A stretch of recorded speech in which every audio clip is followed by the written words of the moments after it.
90 minutes business, l'invité. 90 minutes business, notre invité aujourd'hui, Grégory Coyot, cofondateur de Volt. Bonjour. Bonjour. Vous êtes aussi coprésident de l'antenne Île-de-France d'Entrepreneurs pour la planète. On va y revenir un petit peu plus tard. La mobilité sur les trajets entre 0 et 30 km, c'est votre spécialité chez Volt. Les scooters, les trottinettes, les vélos électriques. Vous êtes devenu le leader de la distribution de ces nouveaux véhicules électriques individuels. Question d'actualité pour commencer. Une journée comme celle-là, est-ce que ça booste les ventes ?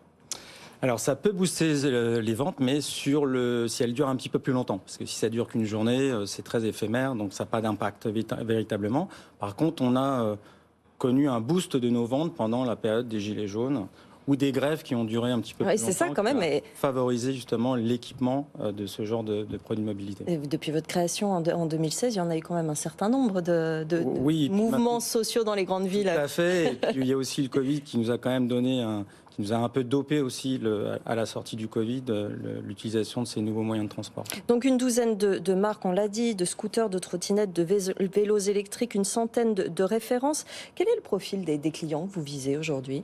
Il est très large, parce que chacun a son besoin. Donc c'est pour ça que nous, on couvre un rayon de 0 à 30 km dans la segmentation produit. Pourquoi 0 à 30 km ? Parce que c'est la distance moyenne qui sépare des banlieues un peu lointaines du centre-ville dans les 45 plus grandes agglomérations françaises. Comment vous sélectionnez les produits ? Vous avez des produits qui viennent d'un peu partout, il y en a qui viennent d'Europe, il y en a qui viennent de Corée. Comment vous effectuez cette sélection pour ensuite les distribuer dans votre réseau ? Alors déjà, il y a un travail au préalable de qualification du fournisseur et du produit, voilà, et aussi du besoin que peut avoir le consommateur.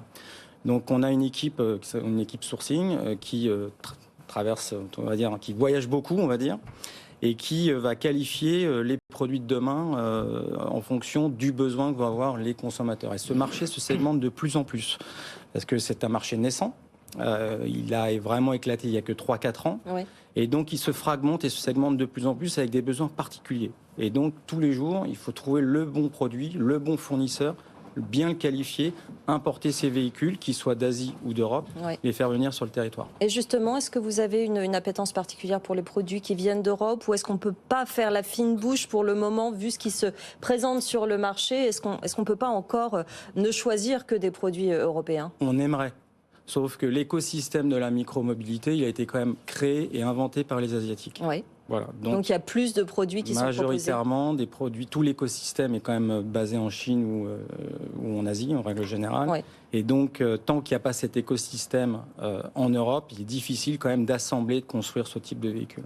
Jean-Marc. Oui, comment les clients récupèrent les véhicules en question ? Vous avez des points de vente, vous avez... Alors, Volt, en fait, c'est importateur, distributeur, et on vend à des professionnels. Donc, nos clients sont les grandes enseignes, comme Fnac, Darty ou Boulanger, ou des magasins indépendants.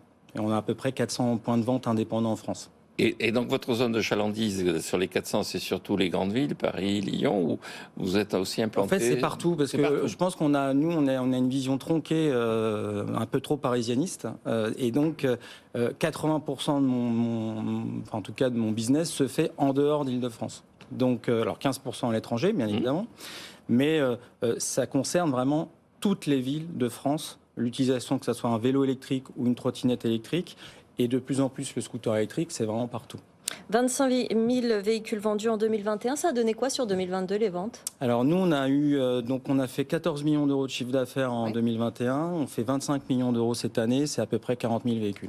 Est-ce que vous vous occupez uniquement des véhicules particuliers ou vous faites aussi les flottes de villes ? C'est pas votre... Non, c'est pas mon périmètre. C'est pas mon périmètre. Donc moi, c'est vraiment de l'équipement d'un utilisateur, où équiper les foyers. Donc la décision d'Anne Hidalgo de mettre entre les mains des Parisiens le sort des trottinettes dans sa ville, est-ce que finalement vous pensez que ça va avoir un impact général sur votre business ou pas vraiment ? Alors moi, je vais vous étonner. J'aurais pu être complètement pour, parce que d'un point de vue effet économique pour mon entreprise, c'est très favorable. Mais je trouve ça un peu trop simpliste d'interdire, au vu des enjeux et des défis qu'a la ville de Paris dans le management de ses transports et de la transition écologique. Donc je trouve que c'est quand même une hérésie d'interdire un usage qui profite à beaucoup de Parisiens ou d'usagers au quotidien. Et sous plusieurs angles. Donc il y a un point de vue économique, parce que c'est quand même des transports qui sont peu coûteux. économique aussi pour le Parisien, parce qu'en fait, ce sont des opérateurs privés, Oui. donc le contribuable ne paye pas. En tout cas, l'utilisation de ces, enfin, en tout cas, la mise en place et les opérations de ce type de véhicules, alors qu'il peut très bien payer sur un opérateur de free floating, par exemple en vélo, bien connu, je ne vais pas citer le nom, c'est contribuable qui paye derrière. Je voulais vous poser une question également. Vous êtes coprésident. Non, Jean-Marc, vous aviez une question ? Oui, juste une question. On a vu quand même le prix de l'électricité considérablement augmenter ces derniers temps. Est-ce que ça a eu des conséquences sur votre marché ou est-ce que finalement les gens sont en train de s'engager de façon résolue vers des véhicules électriques ? Non, je pense qu'en fait, l'électrique va devenir, on est en train de s'installer comme un standard. Donc la question ne se pose même plus. Les grands assembleurs, les grands constructeurs, de toute façon, investissent sur les 20 prochaines années pour justement passer du thermique à l'électrique. Donc ça ne ralentit pas. Aujourd'hui, même si le coût électrique, l'électricité fait x2 ou x3, ça ne ralentit pas l'équipement. Vous êtes aussi coprésident de l'antenne Île-de-France d'Entrepreneurs pour la planète. Ça consiste en quoi ? Alors, Entrepreneurs pour la planète, c'est une association d'intérêt général qui regroupe et qui fédère des entrepreneurs engagés dans l'environnement et en tout cas la transition écologique des entreprises.